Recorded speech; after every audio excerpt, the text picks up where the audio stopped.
Radhe Krishna everyone, मैं हूं आस्था और मेरा यूट्यूब चैनल है आस्था खंतवाल के नाम से।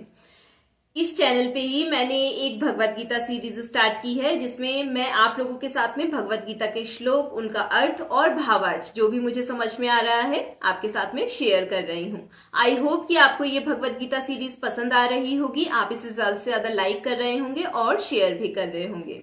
तो भगवत गीता सीरीज में अभी तक भगवत गीता का जो पहला अध्याय है यानी कि कुरुक्षेत्र के युद्ध स्थल में सैन्य निरीक्षण, उसके 4 श्लोक हम लोग डिस्कस कर चुके हैं। आज हम लोग डिस्कस करेंगे श्लोक नंबर 5 और श्लोक नंबर 6 अध्याय 1 का। तो सबसे पहले देखते हैं कि श्लोक 5 में क्या कहा गया है। तो दुर्योधन अपने गुरु द्रोणाचार्य जी को बोल रहे हैं कि धृष्टकेतु चेतिकानः काशीराजश्च वीर्यवान पुरुजित कुंती भोजश्च शैब्यश्च नरपुंगवः। अर्थात धृष्टकेतु, साथ ही साथ चेतिकान, साथ ही साथ काशीराज, साथ ही साथ पुरुजित और कुंती भोज और शैब्य जैसे महारथी योद्धा भी पांडवों की सेना में शामिल है। अब हम देखते हैं कि श्लोक 6 में दुर्योधन अपने गुरु द्रोणाचार्य से क्या बोलते हैं। तो पहले श्लोक जानते हैं कि ये क्या है। तो श्लोक में बोला गया है, युधा मन्युष्य विक्रांता उत्तमो जाश्च वीर्यवान सौभद्रो द्रौपदी याश्च सर्व एव महारथा।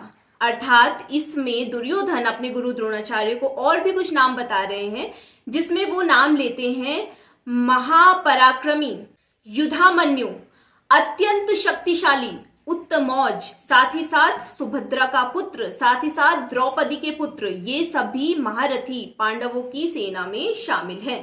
तो इन दोनों ही श्लोकों के माध्यम से जो द्रोणाचार्य जी को दुर्योधन क्या बताना चाह रहे हैं कि जो सामने वाली टीम है यानी कि जो पांडवों की सेना है उसमें बहुत ढेर सारे महारथी, महायोद्धा या फिर धनुर्धर शामिल हैं। और साथ ही साथ श्लोक 4 में उन्होंने और भी नाम बताए थे, जैसे भीम अर्जुन के समान ही राजा द्रुपद, राजा विराट, युयुधान, ये सब भी महारथी पांडवों की सेना में शामिल हैं।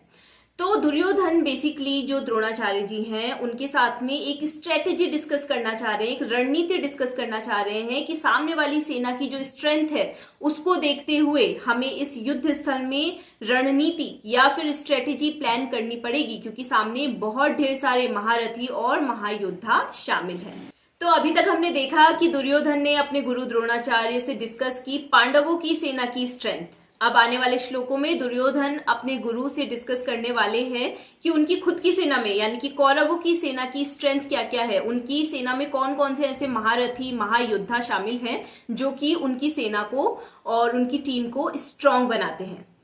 तो ये सब हम लोग देखेंगे अब हम अपने नेक्स्ट श्लोक में यानी कि श्लोक नंबर 7 में और अपनी अगली वीडियो में। तो मिलते हैं अब हम अपनी नेक्स्ट वीडियो में, तब तक के लिए नमस्कार।